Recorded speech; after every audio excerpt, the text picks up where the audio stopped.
ہم خود کو اہل حدیث بولے یا مسلمان؟ بھائیو اچھی طرح سوچیے، بار بار سوچیے، سنیے۔ جتنے منہ ہیں اتنی بولیاں ہیں، بھانت بھانت کی بولیاں بولی جا رہی ہیں۔ اسلام ایک ہے، دوسرا نہیں ہے۔ آدم سے لے کے محمد رسول صلی اللہ علیہ وسلم تلک ماننے والا مسلمان ہے، لیکن مسلمانوں نے اسلام کے نام پہ جو کیا ہے اس سے امتیازی پہچان کے لیے بتانے کے لیے یہ ضروری ہوتا ہے۔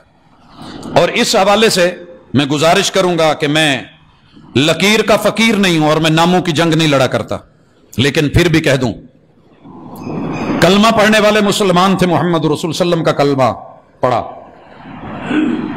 جو شروع میں آئے ان کا نام، ان کا ٹائٹل دیا گیا السابقون الاولون۔ جنہوں نے مکہ کو چھوڑا، ہجرت کی تھی مسلمان، مگر تعارف کیا ہوا؟ مہاجرین۔ جنہوں نے مدینے میں کلمہ پڑھا تھے مسلمان، مگر ویلکم کیا تو ٹائٹل بنا انصار، اور اسی نام سے شہرت پائی۔ تھے 313 مسلمان، بدر میں آئے تھے، جو نہیں شریک ہو پائے تھے وہ بھی مسلمان، مگر ان کو بدری کا ٹائٹل اور شہرت اور عزت اور اعزاز ملا۔ صلح حدیبیہ میں جو شریک ہوئے، بیت رضوان والے 1400 لوگ، ان کو اہل بیت الرضوان بولا محمد رسول صلی اللہ علیہ وسلم نے، حالانکہ مسلمان تھے، ایک تعارف کے نام سے۔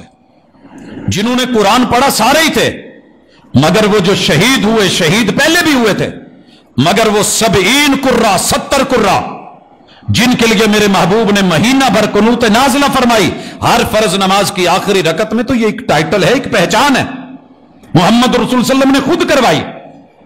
اور پھر یاد رہے،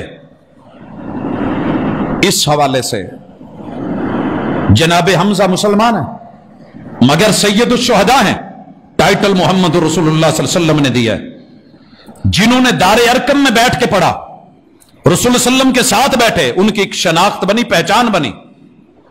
ہم سارے انسان ہیں، مگر آپ سے کوئی پوچھے تو آپ اپنا نام انسان نہیں بتاتے،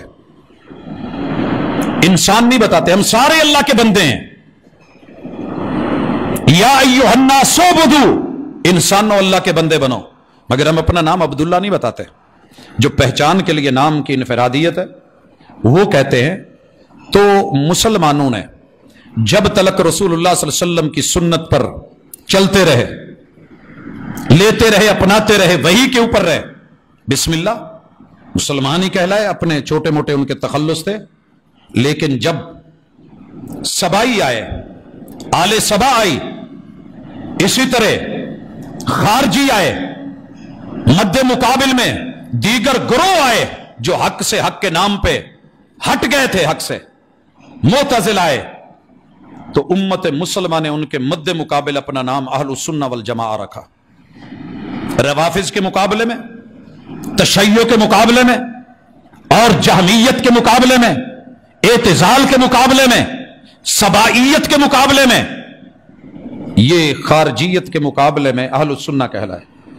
اب اہل السنہ آگے چل کے کوئی بدعات کا شکار ہو گیا، کوئی خرافات کی طرف چلا گیا، کسی نے من مرضی کی باتیں لی، کسی نے کسی کے اقوال لیے، تو بیچ میں سے کلمہ پڑھنے والوں نے اپنا تعارف کروایا کہ ہم اہل الحدیث ہیں، وہی لیں گے جو وہی کہہ رہی ہے، جو رسول اللہ صلی اللہ علیہ وسلم کہہ رہے ہیں۔ اور جب آپ کا فیصلہ، فتویٰ، عمل موجود ہے، ہمیں کسی دوسرے کے فیصلے اور فتوے کی ضرورت نہیں ہے، کیونکہ سب کو دلیل کی ضرورت ہے۔ وہ صحابی بھی ہو تو رسول اللہ صلی اللہ علیہ وسلم سے پوچھ کے چلے گا، اپنی مرضی سے کام کرے تو آپ خود کہتے ہیں من رغب عن سنتی فلیس منی، جس نے کہا میں ساری زندگی نماز پڑھوں گا، قیام کروں گا، آرام نہیں، روزے رکھوں گا، چھوڑوں گا نہیں، اور تیسرے نے کہا میں شادی نہیں کروں گا، میں زندگی دین کے لیے وقف کر دوں گا، اگر ان کے عمل دلیل ہوتے تو محبوب کبھی یہ نہ کہتے کہ انہوں نے میری سنت سے بے رغبتی کی، اور جو میری سنت سے بے رغبتی کرے گا وہ میرا نہیں ہے۔ اس لیے یہ تعارف ہے، یہ پہچان ہے کہ ہم وہ لوگ ہیں، جیسے پھل کو لاتے ہو دڑا لگا ہوتا ہے، ان میں سے چن کے ہیں سارے ہی عام۔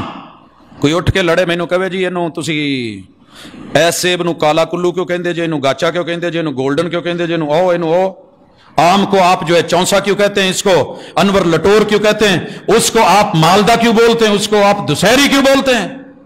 تو میں کم از کم سوچوں گا تو صحیح یہ بندہ کتوں بولن ڈیا ہے۔